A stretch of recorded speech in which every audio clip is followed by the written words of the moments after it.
Hello, everyone. My name is Jiawei She. I'm a professor of computer science at the UCI.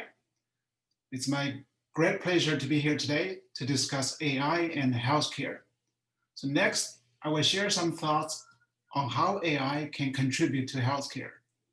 So in particular, I will present some example projects that my research group has been doing in the past few years. Through these examples, I hope to convince you that AI is poised to make a big impact on the future of healthcare. As all of you know, over the past few years, tremendous progress has been made in the field of AI.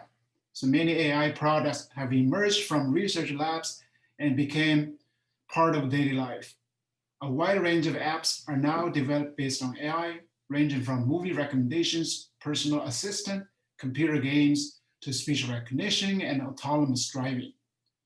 Those progresses are not limited to applications only related to consumer products. Many people, including us, are interested in asking, how can we utilize AI to tackle some of the hard problems in the field of medicine and biology?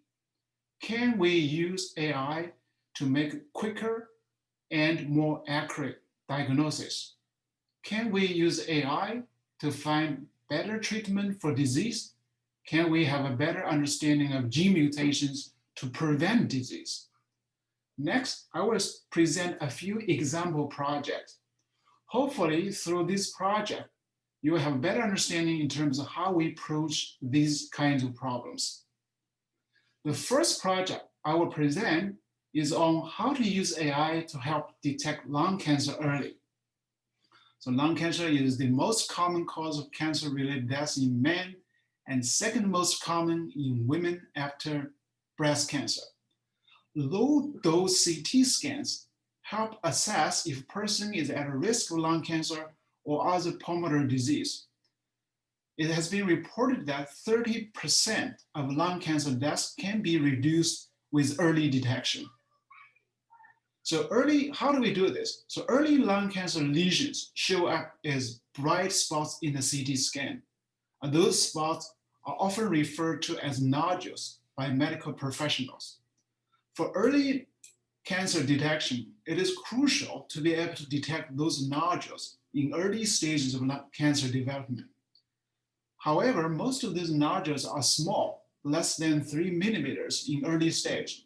So in addition, the blood vessels often show up as bright spots on the CT scan, so we'll need an AI system that is smart enough to distinguish rare nodules from common vessels with high sensitivity and specificity. To address this problem, we have developed a deep learning model called Deep Lung to detect pulmonary nodules. We trained the model with a large-scale data sets, so that annotated carefully by medical professionals. The system is then able to make predictions by itself after learning from experts.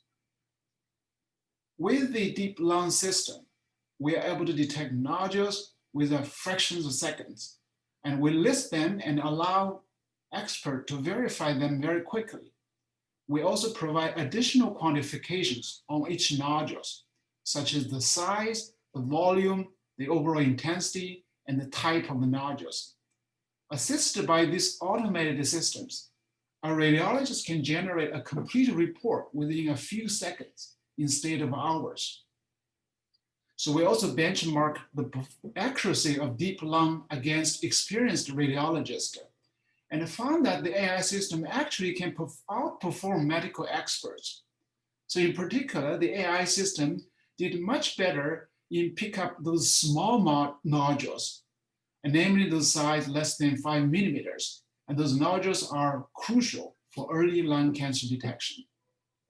So from this part, you can see that a well-trained AI system can assist lung cancer detection, save time, and improve accuracy. So the second project I want to share with you is in the field of cancer treatment. So radiation therapy, which uses radiation to kill tumor cells, is one of the widely used methods for cancer treatment. However, because of radiation, it is crucial to protect important organs, normal organs, during the therapy. For this reason, doctors will design treatment plan meticulously by drawing the boundaries of normal organs that need to be protected. So this process is called contouring, is currently done manually and is very labor intensive. So it can take a few hours for one patient and is one of the bottlenecks in radiation therapy planning. So to address this problem, we're designing a deep learning model called AnatomyNet, which can automatically segment multiple organs once we feed the system with a set of images. So deep learning system is much faster, taking only a few seconds instead of hours to delineate one patient. In addition, it provides much more accurate and more complete segmentation than manual work. So this shows you examples of applying this AnatomyNet on patient examples here. So this is still an ongoing project. We are expanding the list of the organs to be segmented. So right now we can segment about 50 organs. So we are hoping to expand the list to including 100 organs within a few months. So once the organs are segmented, we can provide three-dimensional reconstructions of all organs, which are useful in many other contexts as well.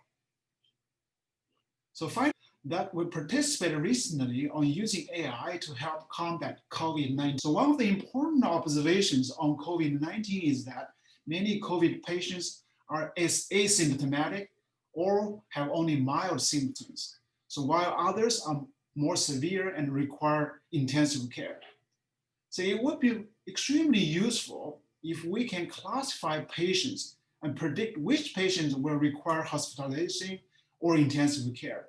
So working with a group of UCI doctors, we have developed an AI system that can predict a vulnerability score based on a set of clinical features, such as age, gender, comorbidities, as well as a set of image features from the CT scans.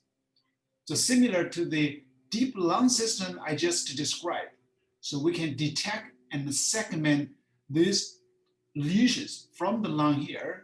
So for the COVID-19, we focus on one particular type of lesions called ground glass opacity, abbreviated as GGOs from the CT.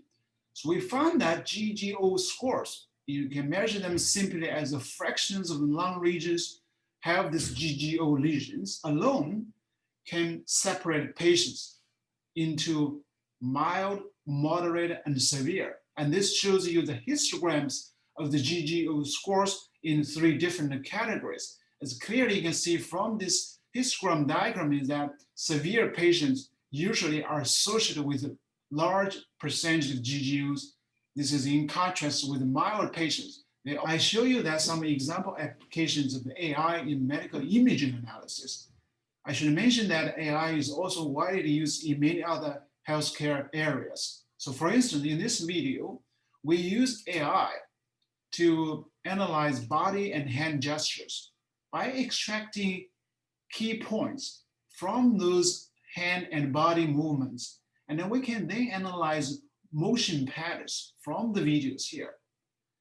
And we have developed an AI system to use this type of technology to detect and monitor movement disorders, and such as Parkinson's disease in this case here.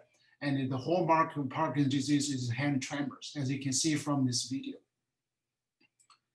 So AI can also help advance scientific research. So recently we showed that deep learning methodology can also help us understand the human genomes. And we apply a methodology that's a model called convolutional neural net that was traditionally applied for image analysis to analyze the human genomes, and is able to discover a set of new functional elements from the genome. We also show that those type of deep learning methodology can also help us understand the cell types. And based on the expressions of genes, and we're able to now to classify and group cells in many different categories. And throughout the process, we're able to discover new cell types and understanding better properties of the cells. So altogether, I'm hoping to convince you that AI is poised to make a big impact on the future of healthcare. It can help reduce cost, improve accuracy and efficiency. It can also help advance medical science research and find new treatments for disease. So probably more importantly, I believe AI can play an important role in addressing some of the biggest societal issues in healthcare and in improving accessibility and quality and equity of healthcare for all. Thank you.